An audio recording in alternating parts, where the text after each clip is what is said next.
Ndugu waandishi wa habari, nimekuiteni ili tuweze kujulisha umma wa Tanzania kuhusiana na kazi zilizotekelezwa na TAKUKURU kwa kipindi cha mwezi Septemba mpaka Disemba, kipindi cha miezi mitatu. Huu ni utaratibu wetu wa kila baada ya miezi mitatu kuwajulisha wananchi wa mkoa wa Songwe na Tanzania kwa ujumla ni nini taasisi yao TAKUKURU imetekeleza katika malengo yao kuwahudumia wananchi wa Tanzania. Ndugu waandishi wa habari, katika kipindi hicho cha Oktoba Disemba 2019,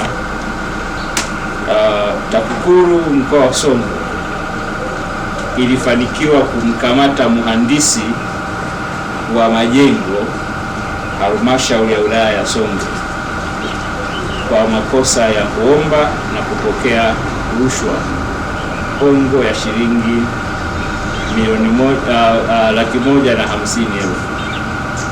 Mhandisi huyu alipokea hongo hii kutoka kwa mfanyabiashara ambaye ni mwekezaji, amejenga jengo lake pale kwa ajili ya biashara pale Mkwajuni. Wakati serikali ya Mheshimiwa Rais Magufuli ikisisitiza wananchi waweze kuwekeza ili kuinua uchumi wa Tanzania, ili kuiwezesha Tanzania iwe na uchumi wa kati, lakini vile vile wananchi kujipatia kipato, bado kuna watumishi wenzetu wa serikali wanakwamisha juhudi hizo za Mheshimiwa Rais na serikali ya awamu ya 5 na kukwamisha pia maendeleo ya wananchi wa mkoa wa Songwe. Kwa hiyo mwananchi yule alijenga jengo lake la biashara na mwezi wa 3 mwaka jana akalipia kibali cha ujenzi shilingi $300,000 ambayo ni kwa mujibu wa sheria ya halmashauri ya wilaya ya Songwe. Kwa hiyo jengo lilikuwa halali. Mhandisi yule hakuweza kumpa kibali kile cha ujenzi pamoja na kulipia, na kwa bahati mbaya zaidi mhandisi yule akawa amehamishwa wilaya ya Songwe, amehamia wilaya ya mkoa wa Singida, wilaya ya Mkalama, mkoa wa Singida. Alivyokuja Songwe akamdai hongo ya shilingi $200,000 yule mwananchi kusudi aweze kumpa kibali. Maana yake mtu umehama na document ya serikali, umetengeneza kibali, umehamishwa, umeshindwa kuiacha pale ofisini, akahama nayo kwenda mpaka Singida, na alivyokuja kuchukua mizigo yake akaja nayo tena. Yule mwananchi anadai dokumenti ile kusudi aanze biashara ili kusudiwa kufanyika katika jengo lile. Yule mhandisi akamuomba shilingi $200,000 na baadaye wakapunguziana zikafika shilingi $150,000. Katika $150,000 hizo shilingi $70,000 aliziingiza kwenye namba yake kwa njia ya M-Pesa. Kwa ushahidi ulikamilika, na shilingi $80,000 zingine alimtuma mtumishi mwenzake akamchukulia, akaenda akamchukulia zile $80,000. Alipomletea akakuta tayari TAKUKURU tumeshamnasa yule bwana, kwa hakuweza kuzikabidhi zile $80,000. Na baada ya kumkamata mhandisi huyo anaitwa Agustin Mkombozi, jina la kwanza ni Sineli Agustin Mkombozi, tumemfikisha mahakamani jana na kesi imeisha jana ile ile. Ndio kasi Mheshimiwa Rais anaitaka hiyo. Tumemfikisha asubuhi saa 3 mahakama mkoa wa Songwe na kesi ikaisha jana ile ile. Amehukumiwa kutumikia jela kifungo cha miaka 3 jela au kulipa faini ya shilingi $500,000 kwa kila kosa. Kwa miaka 3 kila kosa. Kosa la kuomba miaka 3 na kosa la kupokea miaka 3, maana ni miaka 6, lakini kwa utaratibu wa kisheria za mahakama ukihukumiwa hivyo miaka yote 3 ile wanasema inakwenda concurrently, unatumikia kwa pamoja. Kwa hiyo angetumikia jela miaka 3, lakini kwa sababu sheria zetu za Tanzania zina alternative ya faini, kwa hiyo alihukumiwa miaka hiyo 3 au kulipa faini kwa kila kosa shilingi $500,000. Kwa hiyo aliweza kulipa shilingi milioni 1. Kosa la kwanza la kuomba alilipa Rp500, na kosa la pili la kupokea alilipa Rp500, yani ile alilipa milioni 1. Kwa kesi imeisha, akashailipa serikali milioni 1. Sisi kama TAKUKURU tunaendelea sasa na taratibu zingine za kiutumishi. Hatuwezi kuchukua taratibu hizi za kiutumishi haraka, kwa sababu mpaka kwa mujibu wa sheria mpaka muda wa rufaa upite. Kwa hiyo ile hukumu imetaja muda wa rufaa kwamba kama hajaridhika na maamuzi ya mahakama anaweza akakata rufaa ndani ya siku 60. Kwa siku 60 zikiisha, tutamwandikia barua mwajiri wake ili hatua za kiutumishi ziweze kuchukuliwa dhidi yake, na kwa lugha rahisi pale ni kwamba hapa hamna kazi tena. Ndugu wanahabari, kipindi husika cha mwezi Septemba na Oktoba, Septemba, Oktoba, Novemba, Disemba, tumeendelea na majukumu yetu mengine, ambapo katika uchunguzi tumeendelea kuendesha tumepokea taarifa 40 malalamiko. Haya ni malalamiko 40. Malalamiko hayo ni kama ifuatavyo. Malalamiko 17 yalipokelewa kutoka kwa waandishi, kutoka kwa wananchi kwa kufika ofisini moja kwa moja kuleta kero zao. Malalamiko 11 sawa na 27.5 yalipokelewa kwa njia ya barua. Kuna wananchi wanaogopa kufika ofisini, wanaamua kutuma barua. Hiyo ni 25%. Malalamiko 6 sawa na 15 yalipokelewa toka vyanzo vingine, katika maana ya sisi wenyewe maafisa wapelelezi wa TAKUKURU kutafuta taarifa hizo. Na malalamiko 5 sawa na 15.5 yalipokelewa kwa njia ya simu ya malalamiko, njia ya simu 113 ambayo kila siku huwa tunaitangaza. Baada ya kupokea malalamiko hayo, ofisi yetu imefanyia uchunguzi malalamiko yote na yapo katika hatua nzuri za ukamilishaji majalada hayo. 40. Tarudia hii namba, wake namba kidogo wengine waweza kushinda. Tumeokoa shilingi milioni 300,374,000 shilingi 673 na sendi 40 tumeziokoa katika kipindi hiki cha Septemba mpaka Disemba. Fedha hizi zimeokolewa kutoka vyama vya ushirika AMCOS. Mtakumbuka kwamba Mheshimiwa Rais amesisitiza na kuitaka TAKUKURU kufuatilia madeni yote ambayo AMCOS zinadaiwa. Kwa hiyo na sisi mkoa wa Songwe tumetii agizo la Amiri Jeshi Mkuu Mheshimiwa Rais kwa kufuatilia fedha hizo, na mpaka sasa tumeweza kuwapata wadaiwa wote wa AMCOS na kuokoa fedha hizi milioni 300,374,673 na sendi 40. Fedha hizi zilikopwa na AMCOS kutoka Benki ya Maendeleo ya Kilimo Tanzania, ambazo zilitakiwa kurejeshwa kwa msimu wa kilimo kwa mwaka 2017 na 2018 pamoja na mwaka 2018 na 2019, lakini wanachama AMCOS hizo hawakuweza kuzirejesha fedha hizo.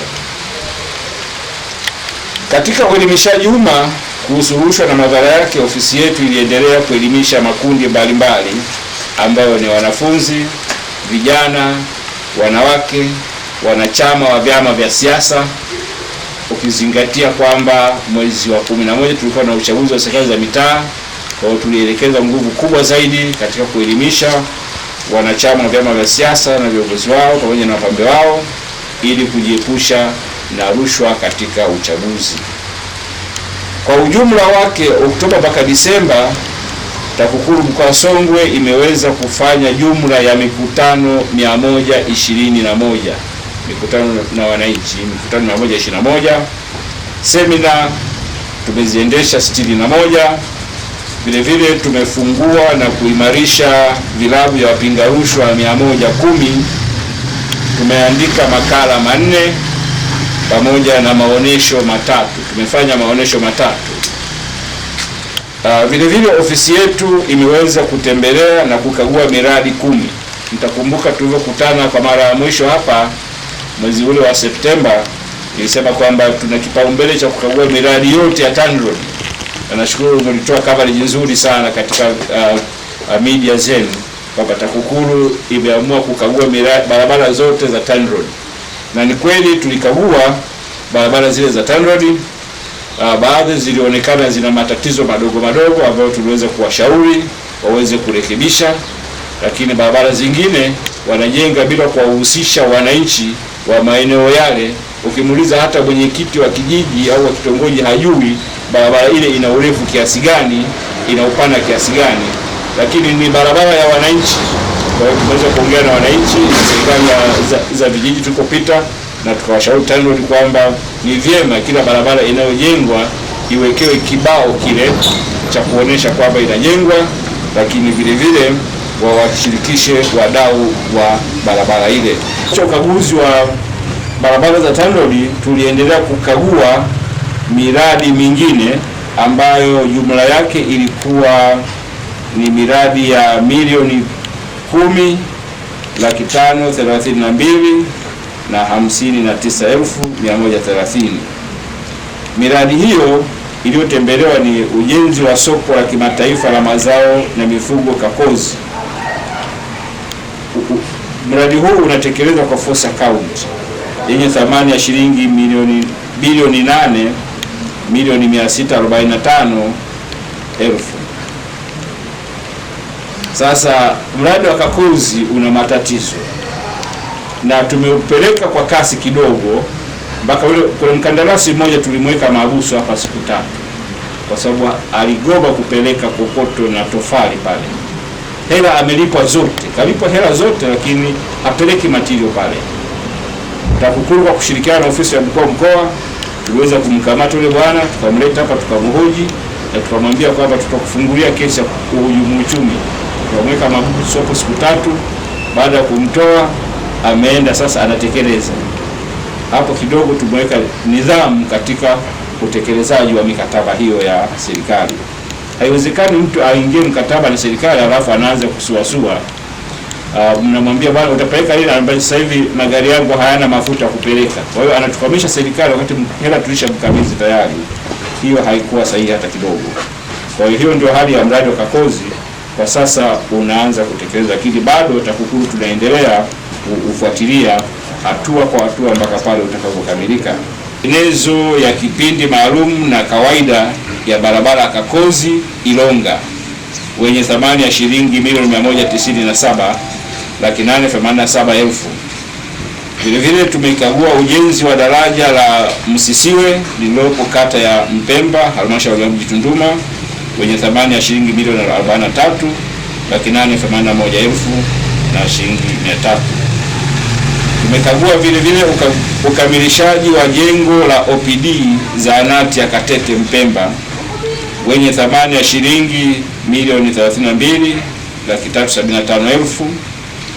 Pia tumekagua ujenzi wa daraja barabara ya Chang'ombe Isani wenye thamani ya shilingi milioni 93,119,000. Na pia tumekagua ujenzi wa vyumba vya madarasa na mabweni shule za sekondari za Msia wenye thamani ya shilingi milioni 196. Pia tumekagua ujenzi wa vyumba vya madarasa na mabweni shule ya sekondari Muyovizi wenye thamani ya shilingi milioni 196. Na pia tumekagua ujenzi wa barabara ya Itumba Isongole wenye thamani ya shilingi milioni 182,275,74,500. Mradi wa ujenzi wa shule ya sekondari Ruswisi una thamani ya shilingi milioni 141,000 tumeukagua nao, na mradi wa uboreshaji huduma ya maji Itumba Isongole Ileje wenye thamani ya shilingi milioni 804,162,330 umekaguliwa na kuonekana kwamba una matatizo kidogo Kwa hiyo uchunguzi unaendelea ili kukamilisha yale matatizo. Tatizo la mradi huu Itupa Isongole, mtekelezaji wake ni mkandarasi ambaye kwa ni mamlaka ya maji Mbeya, kwa iko nje ya mkoa. Kwa hiyo kuna taratibu za komandi pia, lazima tuwasiliane na komandi ya mkoa wa Mbeya watuletee yule mkandarasi hapa ili tuweze kumbana kama tulivyobana ule wa soko la Kakozi. Miradi yote iliyotembelewa, iliyo mingi inaonekana inaendelea vizuri, isipokuwa mradi wa ujenzi wa shule ya sekondari Msia, kufuatia wananchi wa kata ya Msia kutoshiriki kikamilifu katika shughuli za ujenzi huo. Pia tumefanya washa katika ukusanyaji mapato kwa kutumia mashine za mfumo POS kwenye kila halmashauri katika mkoa wa Songwe. Mtakumbuka tulipokutana mara mwisho hapa nieleza kwamba tumefanya chambuzi za mifumo ya ukusanyaji kodi kutumia POS. Sasa tukishafanya uchambuzi ule, inabidi tukae na wadau tuwaeleze tumebaini nini. Kwa halmashauri zote 5 za mkoa wa Songwe tumeshafanya washa na wadau ambao ni halmashauri kuwaeleza kwamba POS zao zinazokusanya mapato zina matatizo 1, 2, 3 na kutoa alternative means of solving those problems. Na hao walipokea kwa hali nzuri na kuahidi kwamba kutekeleza, na tukawekeana muda wa utekelezaji. Na muda wa utekelezaji ambao tuliwekeana kwa kila halmashauri ni mwezi Januari huu, ili mwezi wa pili tuje tupimane kwamba je, kama mlitegemea kukusanya kiasi fulani, 80% ya mapato ya ndani kwa kutumia POS, je, ile mianya imezibwa? Hatutaki kusikia habari ya kwamba mtu amekaa na shilingi milioni 1 alizokusanya hela ya mapato kijijini huko kwa kisingizio kwamba mtandao haushiki, kwa ameshindwa kuziingiza kwenye account. Hiyo haitavumilika. Mbona simu zake za mkononi mtandao unashika? Kwa nini kwenye POS tu mtandao usishike? Kwa hiyo tuliwaeleza wenzetu wa halmashauri na walielewa. Tunategemea kwamba watazingatia hilo. Kwa jumla, ofisi yetu kwa kipindi cha Januari Machi 2020, hapa naongelea sasa mipango yetu ya miezi mitatu ijayo. Tumeanza hii Januari, leo ni tarehe 10, mpaka itakapofika tarehe 30 Machi tutakuwa tumetekeleza mambo gani ambayo tutakuja kuambia hapa tena utekelezaji wake ukoje. Ofisi ya TAKUKURU mkoa wa Songwe imejipanga kufuatilia fedha za vyama vya ushirika AMCOS. Hizi ambazo nimekuelezeni kwamba tumekusanya milioni 300, tumefanikiwa kukusanya katika muda mfupi huo. Lakini kuna wadaiwa wengine ambao sasa AMCOS yenyewe haidaiwi. AMCOS inasema sasa sisi wale wanachama wetu hawajatulipa. Tumesha kusanya majina ya wanachama wote wa AMCOS wanaodaiwa, yapo hapa. Na nimeshamkabidhi afisa toka last week, ameshaanza kuwapigia simu mmoja mmoja. Nadhani kwamba mwingine atafika leo hapa kuhojiwa, atatoka Mlowo hapa, mwingine ananiambia kwa Kabsamba, ananiambia aje Jumatatu. Tunataka aje mmoja mmoja kueleza kwa nini unadaiwa milioni 2 hutaki kulipa. Na kama amelipa lakini takwimu hazijakaa vizuri kwenye AMCOS, ataonyesha vielelezo vile vya ulipaji. Na kama hajalipa, tutaona utaratibu mwingine wa kuweza kurecover fedha ile ya serikali. Niwaeleze wanahabari pamoja na wananchi kwa ujumla kwamba TAKUKURU mkoa wa Songwe hautavumilia hela ya serikali ibaki mikononi mwa wananchi. Mtu binafsi amekopa fedha kwa maendeleo, ni jambo jema, lakini haiwezekani abaki na fedha tu hivi ya serikali ishindwe kurudi katika kutekeleza majukumu mengine. Tutakusanya fedha hizo, na kwa bahati nzuri majina yote tumeshapata, na hawadai fedha nyingi, wengine milioni 2, milioni 1, milioni 2, milioni 1. Kwa atakayeshindwa kulipa tutakwenda tutaona ni kitu gani kina thamani ya milioni 2, tukichukue tuwakabidhi wenzetu wa TRA wapige mnada, hela ipatikane irudi serikalini. Hata hao wanachama wa AMCOS wanaodaiwa wajiandae kisaikolojia kwamba tutachukua baadhi ya mali zao kulikava hizo fedha ambazo wanadaiwa. Kama mtu anasema msimu haukuwa vizuri, sijauza mazao, katika biashara jambo la hasara la kawaida, lakini ukikopa unatakiwa urejeshe. Unatakiwa urejeshe, utafute source nyingine urejeshe fedha zile. Lakini katika kipindi hiki pia tumejipanga kuendelea kutoa elimu kwa kutumia elimu ya rushwa kuhamasisha kampeni ya Utatu na TAKUKURU app. Labda hii ni ifafanue vizuri. Sasa hivi tumezindua kampeni ya Utatu. Utakuta masangu watu wengine wamevaa t-shirt imeandikwa Utatu. Ina nembo hapa imeandikwa TAKUKURU polisi wadau. Kampeni hii ya Utatu ina lengo la kupunguza rushwa ya matrafiki barabarani. Baada ya kuona kwamba sisi TAKUKURU peke yetu au polisi peke yao hawawezi kupunguza rushwa barabarani, tumeamua kuwashirikisha wananchi pia. Kwa wale wananchi tumewapa app ya TAKUKURU, inaitwa TAKUKURU app. Kwa mtu yote mwenye smartphone anaweza kutumia simu ile ya akafungua kwenye app ya TAKUKURU. Kwa ukiona dereva anaendesha mwendo ambao haustahili, wewe mpige picha tu, unaituma kwenye TAKUKURU app. Sisi tunaipata, tukiipata tunashughulikia. Na kwa kuprove kama mfumo huu unafanya kazi, mwezi uliopita dereva mmoja wa mabasi makubwa alikuwa anaendesha huku anachezea kasimu kake, sio anaandika message, anaendesha huku anaandika message. Mwananchi mmoja hapa akampiga picha akairusha kwenye app ya TAKUKURU. Kesho yake yule bwana alipatikana tayari yuko ndani ya pingu. Kwa hiyo tunataka wananchi watusaidie hivyo. Kwa sababu hatuwezi tukaa barabarani sisi sote, barabarani wanakaa traffic. Sasa na sisi tukae barabarani tutashindwa kuchunguza shughuli zingine huko. Kwa hiyo wananchi pia katika hii kampeni wanatusaidia kupunguza matatizo hayo ya rushwa barabarani.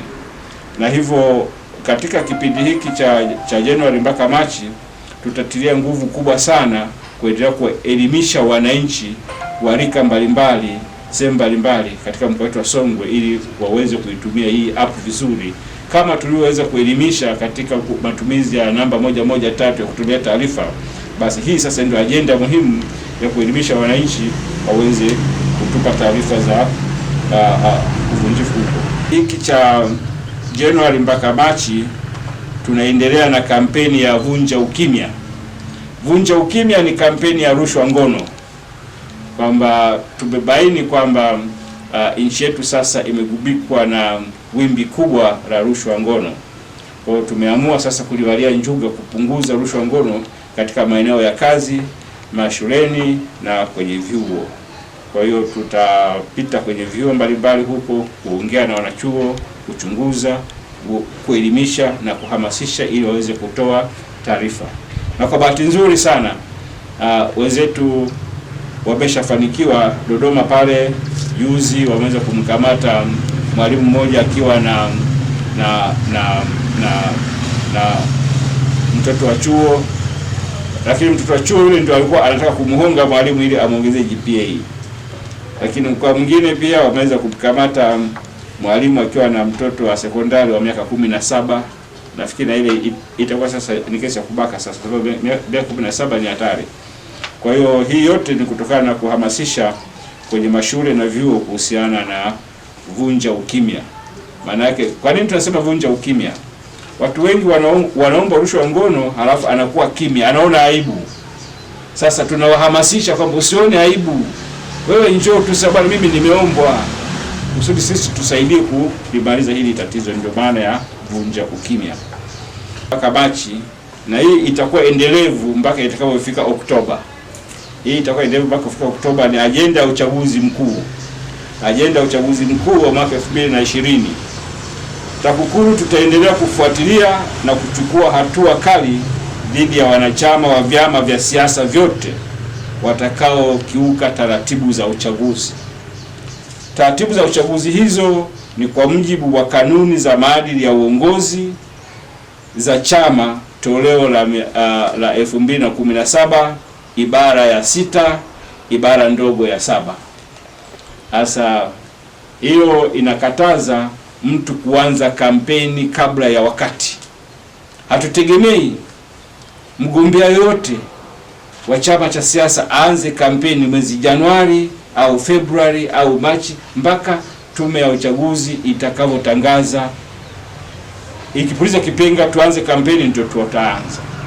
Kwa hiyo mtu atakayekuwa ameanza kampeni kabla ya wakati atakuwa anakiuka kanuni za maadili ya uongozi toleo la 2017 ibara ya 6 ibara ndogo ya 7. TAKUKURU tukibaini hilo, na tukuombeni waandishi wa habari na wananchi kwa ujumla tushirikiane kupeana taarifa kusudi tuweze kuchukua hatua stahiki mapema. Lakini vile vile kwenye uchaguzi kuna ukiukwaji wa kanuni za uchaguzi wa CCM toleo la 2017 ibara ya 35 ibara ndogo ya 16 na ya 17. Ibara ya 35 ibara ndogo ya 16 na 17. Hii inahusiana na wanachama wa CCM tu. Ile ya kwanza ilikuwa inahusiana na vyama vyote. Hii ni ya ibara ya hii ya pili inahusiana na chama tawala au wana CCM, na inaeleza wazi kwamba kama mtu anahitaji kutoa msaada basi akakabidhi kwa katibu wa chama. Katibu wa chama ndio agawe msaada huo kwa wananchi, sio yeye apite kugawa. Ukigawa tutashindwa kuelewa, je, huo ni msaada au ni rushwa. Lakini vile vile tutazingatia sheria ya uchaguzi namba 6 ya mwaka 2010, masuala ya takrima na matumizi mabaya ya lugha katika kampeni. Pamoja na hizi kanuni mbili na hii sheria ya uchaguzi, tutazingatia pia sheria yetu ya kuzuia na kupambana na rushwa namba 11 ya mwaka 2007, kwamba atakayehonga, makuhonga ni kinyume na kifungu namba 15 cha sheria ya kuzuia na kupambana na rushwa. Shukrani sana kwa ushirikiano wenu mnaoonyesha kwa ofisi yetu, hususani kwa kutuletea taarifa za vitendo vya rushwa pindi mnavyovisikia. Na hili ni simumunye. Hii kesi ambayo nimesema tumemaliza jana, aliyotuletea ni mwandishi wa habari.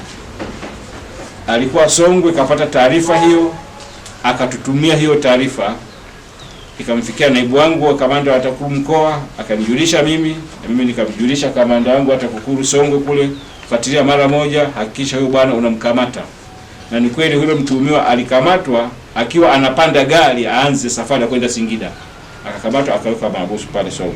Kwa hiyo nashukuru sana waandishi wa habari, na nitoe wito kwa wengine pia, mtusaidie kukusanya habari hizi kutuletea, kama huyu mwenzetu ambaye alikuwa kule akatuletea hiyo taarifa.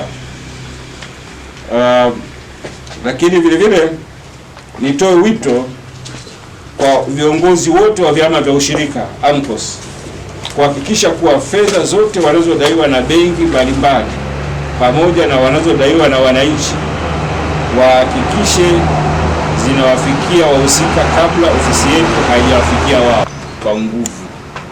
Kwa hiyo ni vyema wakajipanga kisaikolojia, kama unadaiwa zirejeshe mapema fedha hizo.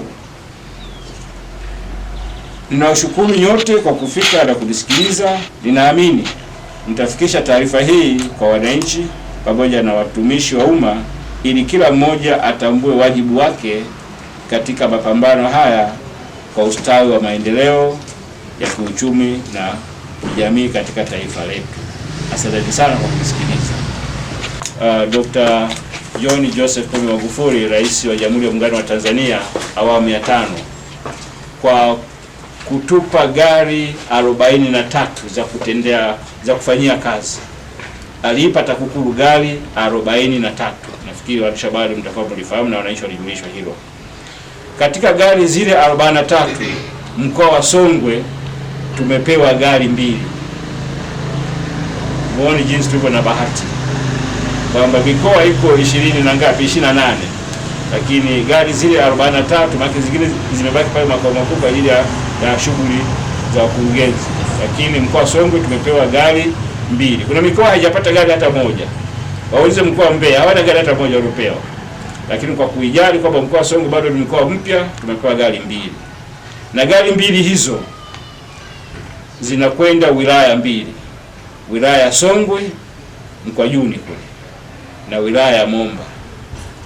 Na pamoja na gari hizo, TAKUKURU pia makao makuu wameweza kununua vitendea kazi vyote katika maana ya photocopy mashine, kompyuta 2, meza, viti.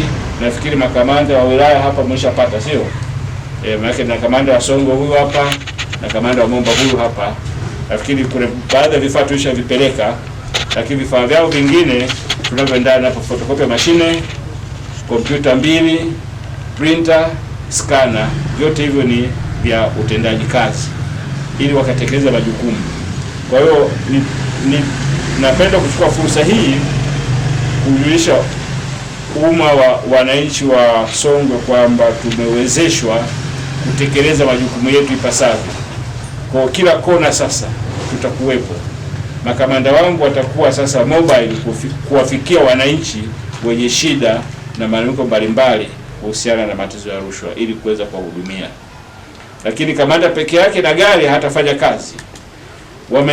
Wameongezewa nguvu. Kila wilaya itakuwa ina maafisa 4.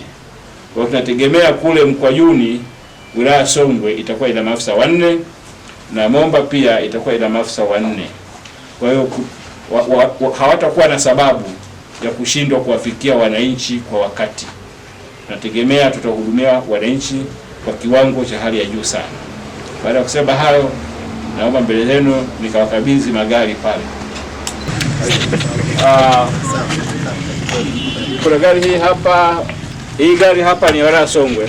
Wilaya Songwe na kamanda wa wilaya Songwe na huyu hapa, na mkabidhi gari hii ikiwa ni mpya kabisa. Hatutegemei iharibike ndani ya mwaka mmoja. Kamanda, itunze gari hii ikusaidie uwafikie wananchi kila kijiji katika wilaya yako ili uweze kuwahudumia.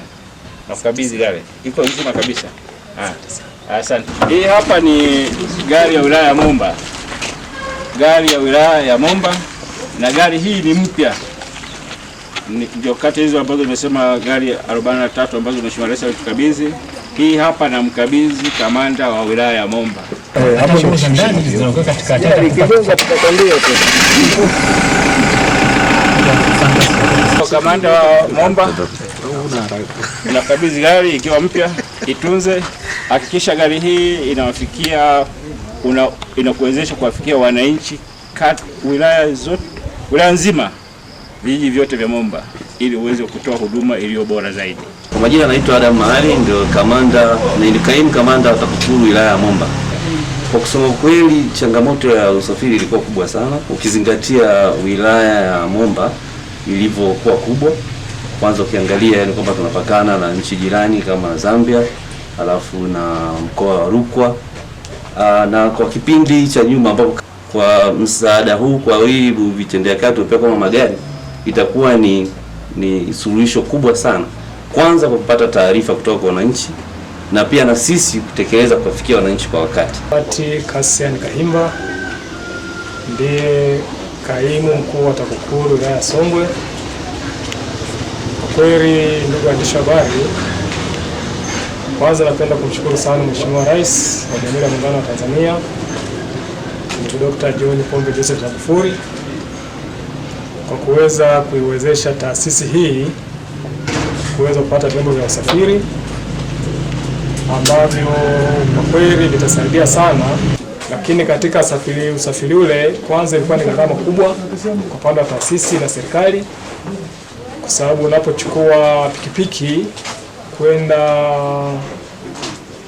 maeneo kama Chang'ombe au maeneo kama Kapalala kule, kwa kweli inakuwa ni gharama kubwa, lakini ilikuwa ina jinsi, lazima wananchi walikuwa wafikiwe na kuweza kuhudumiwa.